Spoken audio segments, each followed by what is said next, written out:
muchísimas gracias a todos y a todas por estar aquí en esta sesión y para mí es un placer pues, participar en un evento de estas características que además sirve de apoyo a la coalición en el marco de esta campaña electoral recién iniciada. Me han pedido que fundamentalmente hable del papel de la deuda, de cómo sirve para utilizarse como palanca para desmantelar los servicios públicos, el llamado estado de bienestar y cuáles son realmente los propósitos de instituciones supranacionales a las que se hacía referencia como la Troika, que son en última instancia las que cada día estamos viendo que son las que determinan las decisiones fundamentales que van a tener en cuenta el futuro de la sanidad pública, la educación pública, los servicios sociales en general, las pensiones, etc. Cuando España entra a la Unión Europea, entra con un retraso económico y tecnológico muy importante. España accede a la Unión Europea en el 86, firma el Tratado de Maastricht en el 92 y accede al euro en el año 2001. Realmente, España, Grecia y Portugal habían padecido dictaduras militares que realmente habían retrocedido, habían, digamos, deteriorado la capacidad de desarrollo económico capitalista de sus economías. De modo que cuando acceden a la Unión Europea no tienen capacidad ninguna de competir en la estructura productiva con países y economías como Francia y Alemania. Si uno observa de nuevo la balanza comercial y mira qué es lo que más contribuye positivamente a la balanza comercial alemana, encontrará medicamentos, biotecnología, aviones, helicópteros, productos de alto valor añadido que requieren a su vez pues, una mano de obra que sea acorde con esa necesidad, es decir, requiere ingenieros, farmacéuticos, bioquímicos, gente muy formada. Lo que más contribuye positivamente en España son los productos agrícolas, en el conjunto del Estado, y eso pues, requiere una mano de obra totalmente distinta, porque es una exportación de menor valor añadido y que realmente pues, requiere otra mano de obra distinta. Si uno va al informe del Fondo Monetario Internacional de junio del 2012, hace un par de meses, verá que ponía una frase textual que es: la reforma laboral está funcionando porque se están moderando los salarios. Bien, eso es. Eso es la sinceridad de una institución que te está diciendo no que la reforma laboral va a crear empleo, no, es esa cuestión. Históricamente, todo este tipo, como España tiene ese retraso desde siempre, siempre ha importado más de lo que exportaba, pero históricamente se utilizaba la devaluación de la moneda. Devalúas tu moneda, así que tus exportaciones son más baratas y además te proteges con aranceles, de modo que tus empresas que no son competitivas en el mundo, la naval, los astilleros, todas estas empresas que no son competitivas, están protegidas porque has impuesto aranceles, con todo tipo de herramientas que impiden que puedas competir contra otros. En la inserción en la Unión Europea eso desaparece, permite la desindustrialización y en la entrada en el euro, evidentemente ya te impide devaluar la moneda. De modo que para bajar los precios solo puedes ya atacar a los salarios y al margen de beneficio. Lo que pasa es que esto se suele olvidar, pero sobre todo a los salarios. Ese es su modelo de sociedad. Por lo tanto, que nos quede claro que ellos lo tienen muy claro también. Ellos tienen muy claro cuál es su modelo de sociedad. Para construir un modelo de sociedad alternativo es evidente que tenemos que hablar de las instituciones también y poner en cuestión el papel de la Unión Europea. Porque el hecho, se hablaba antes de fiscalidad, el hecho de que el sistema financiero sea progresivo en la teoría no significa que lo sea en la práctica. En la teoría el sistema fiscal es progresivo porque esta misma universidad, cualquier universidad pública, la sanidad pública, se financian con impuestos obtenidos de forma progresiva. Quiere decir que en última instancia una universidad pública está financiada fundamentalmente por los ricos y después los más pobres. De modo que, como son los ricos los que más pagan, están pagando la sanidad, la educación de los pobres. Es un mecanismo de redistribuir renta y riqueza. A los ricos esto no le hace ninguna gracia, es evidente. Por eso los ricos y la derecha económica siempre quiere bajar los impuestos. La derecha económica y los que se decían de izquierda también, porque Zapatero vino a decir eso también, que bajar impuestos a la izquierda. No aprendió en 2 tardes. Pero realmente siempre quieren bajar los impuestos con ese objetivo, con el objetivo de decir, yo para qué voy a pagar la sanidad al pobre si yo la sanidad me la puedo pagar yo por mí solo y encima me va a sobrar dinero, así que los impuestos son, como decía un profesor de mi universidad, y por aquí tenéis otros cuantos, un robo. Para ellos los impuestos es un robo, porque es un mecanismo de redistribución. Sí, es un mecanismo de redistribución, que lo considera robo es otra cuestión. pero es evidente que es un proceso de solidaridad forzosa. El hecho de que la Unión Europea se haya constituido como se ha constituido permite que, por ejemplo, hoy nos pase por delante un millonario en un Ferrari que tenga 6 apartamentos y otros cuantos coches más, pida una beca y se la den. Eso pasa. ¿Y por qué pasa? Pasa porque ese coche está a nombre de un fondo de inversión, registrado en nombre de una empresa, registrado en nombre de otro fondo de inversión, en un paraíso fiscal, etcétera, etcétera. Y todo eso es legal. Y aquí está lo importante.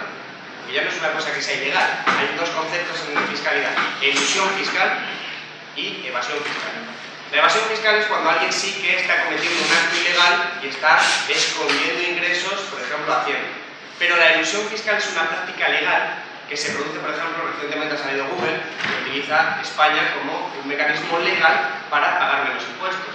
Pues hay las grandes empresas todas contratan a los mejores abogados en estos términos para no pagar impuestos de forma legal. Y eso lo permite una Unión Europea que, además, no solo que lo permita, es que lo promueve.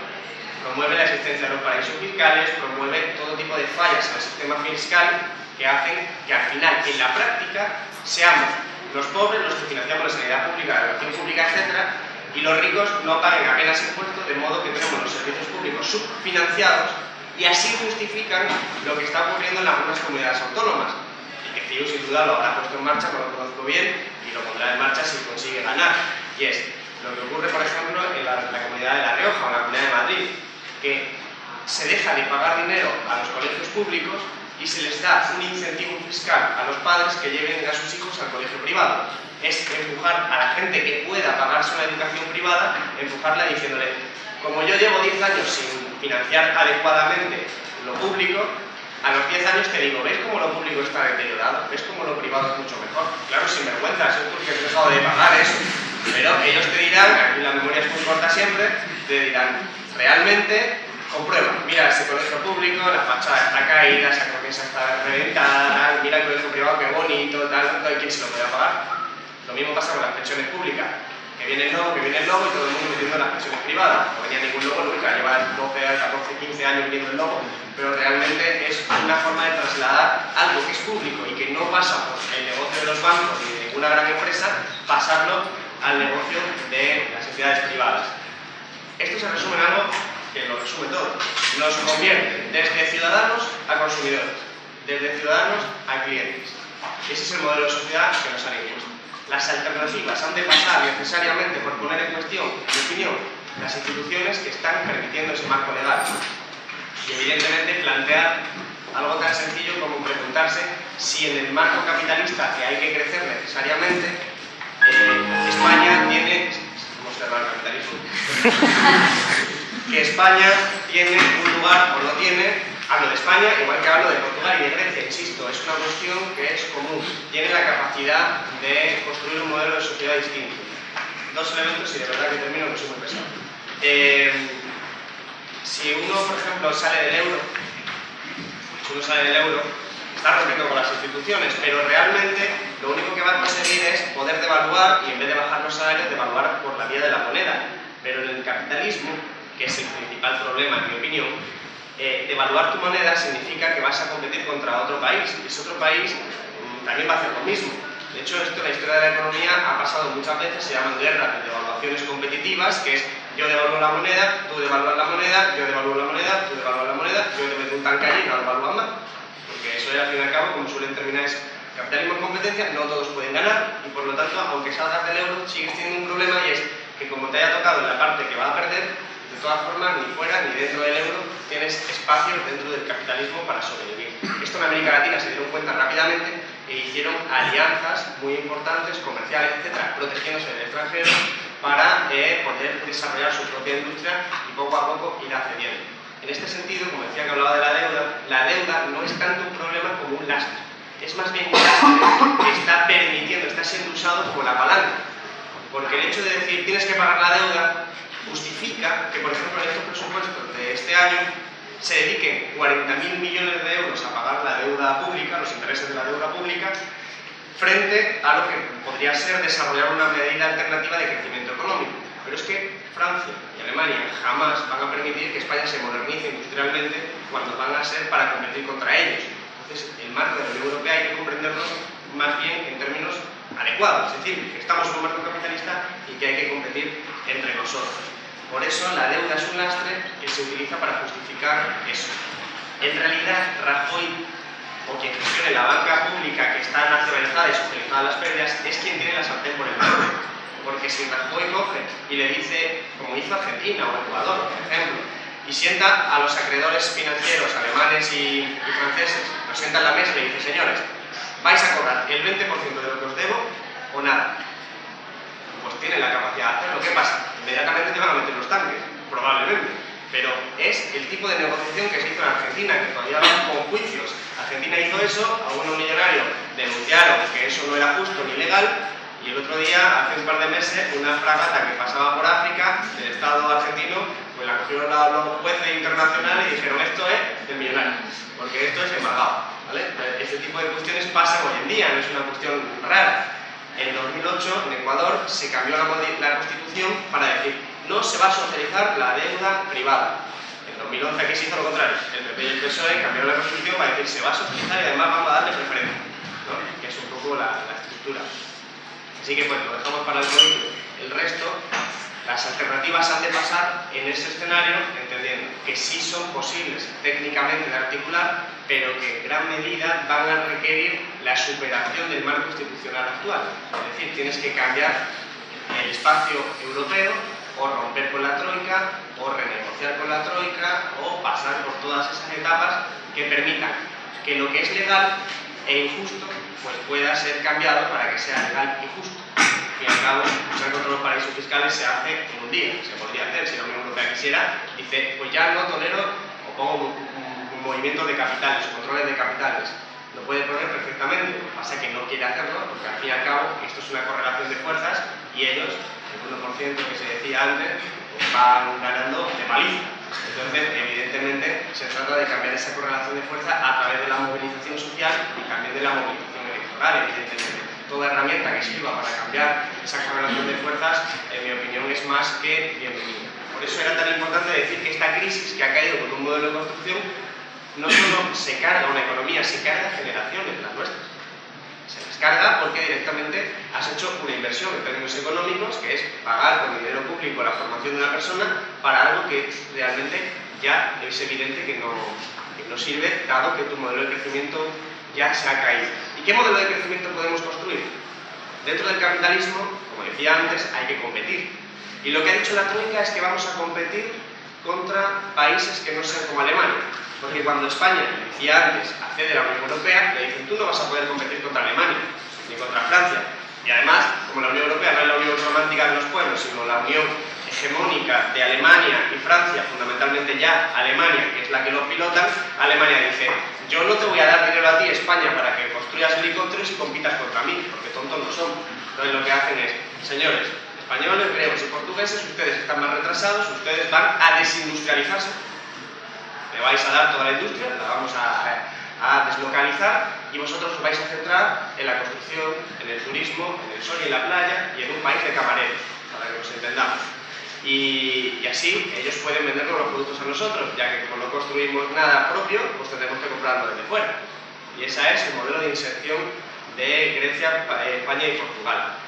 Fundamentalmente, además todos tienen la misma estructura comercial cuando se observan los datos. Bien. Ahora, es evidente que tampoco podemos competir contra ellos.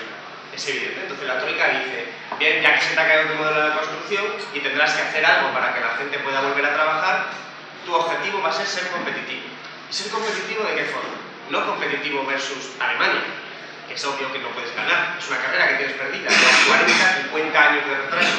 Vas a competir contra países como China, países que venden, que jueguen en tu liga, para que nos entendamos. Que jueguen en tu liga y que vendan los mismos productos que tú. Ser competitivo significa que te van a comprar a ti el producto en el extranjero en vez de comprárselo a otro. Y para que te lo compren a ti y no a otro es porque tienes el precio más barato. Y si tienes el precio más barato es porque tienes peores condiciones laborales, porque pagan menos impuestos, una caída de salario. Y esa es la estrategia que tiene la troika, es decir, vamos a hacer una devaluación interna, vamos a bajar los salarios, vamos a hacer una reforma laboral que presione los salarios a la baja para que en el objetivo del horizonte podamos conseguir que nuestras empresas vendan productos en el extranjero como nos lo van a comprar tarde o temprano, porque vamos a bajar mucho el precio, permitirá que creemos trabajadores en ese sector. Ese es el objetivo.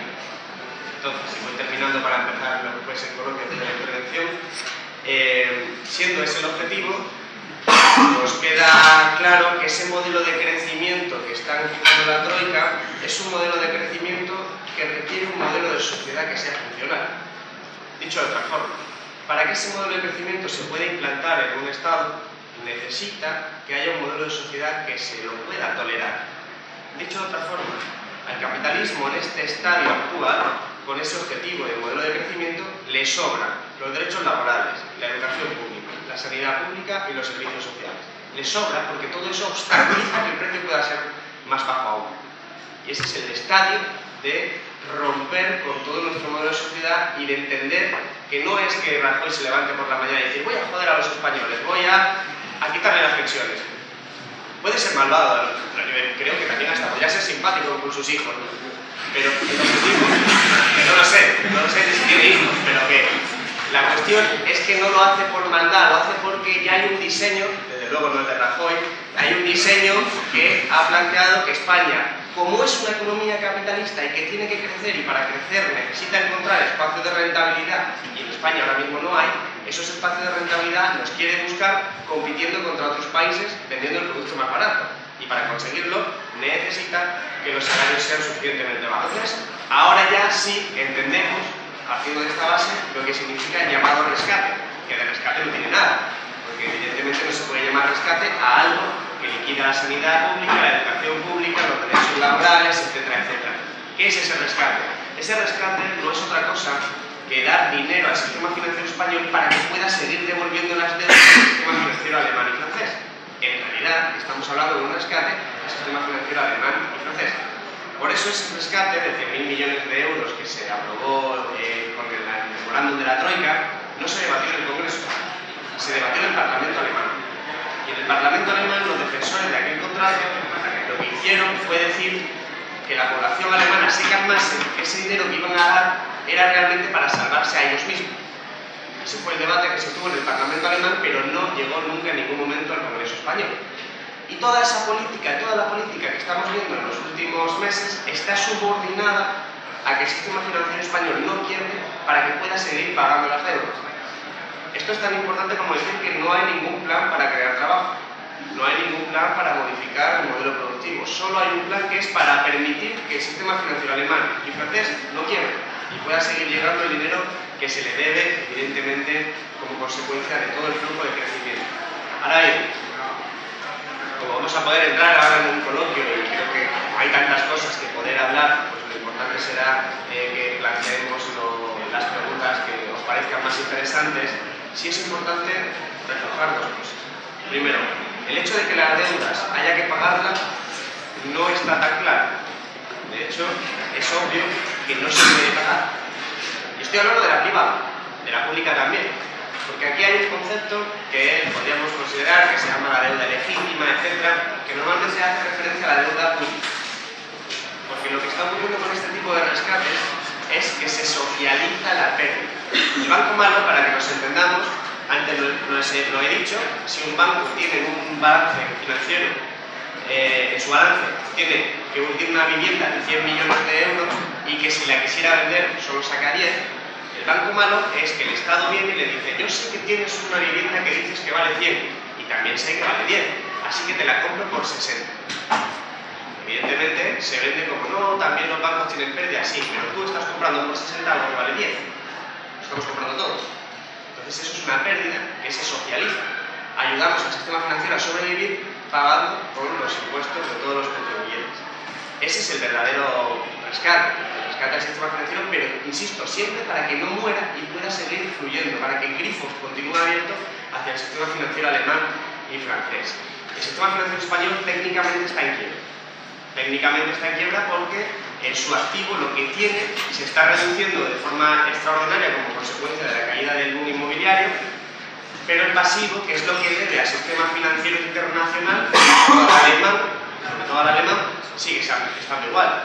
Un dato. El sistema financiero español, hoy, a día de hoy, en el último trimestre, debe 300.000 millones de dólares a los bancos alemanes y franceses, solo a los alemanes y a los franceses. ¿Qué ocurriría si el sistema financiero español quebrase? O sea, reconociese su quiebra, reconociese que no puede devolver la deuda. ¿Por qué? Ha sido una operación que no ha funcionado, la de la especulación inmobiliaria, y tiene que reconocer, igual que ha hecho la constructora, igual que hacen todas las empresas, que tiene que quebrar porque no puede devolver la deuda. ¿Qué es lo que pasaría? Pues es obvio que lo que ocurriría sería lo que se suele simbolizar con el dicho este que dice: si tú le debes 1.000 euros al banco tienes un problema, pero si le debes 1.000.000 de euros es el banco que tiene el problema. Pues es exactamente eso lo que ocurre hoy en día. El sistema financiero español, si quiebra, hay una cosa que ocurre. Evidentemente las casas no desaparecen. Lo que sí ocurre es que las deudas no se pueden pagar. Y si las deudas no se pueden pagar, en la otra parte, que es el sistema financiero alemán y el sistema financiero francés, tendrán que reconocer que ese dinero no va a llegar nunca. Y como ese dinero no va a llegar nunca, le va a tener que hacer entrar en pérdidas y es posible que incluso ellos mismos tengan que quebrar. Esa es la situación en la que nos hemos encontrado. Al interrumpirse el ciclo, lo que nos quedamos es con un montón de deudas en el sistema financiero español que tiene su contraparte en el sistema financiero alemán y francés fundamentalmente. Molt bé, moltes gràcies. Bueno, o sigui, la situació global és bàsica, entenem, per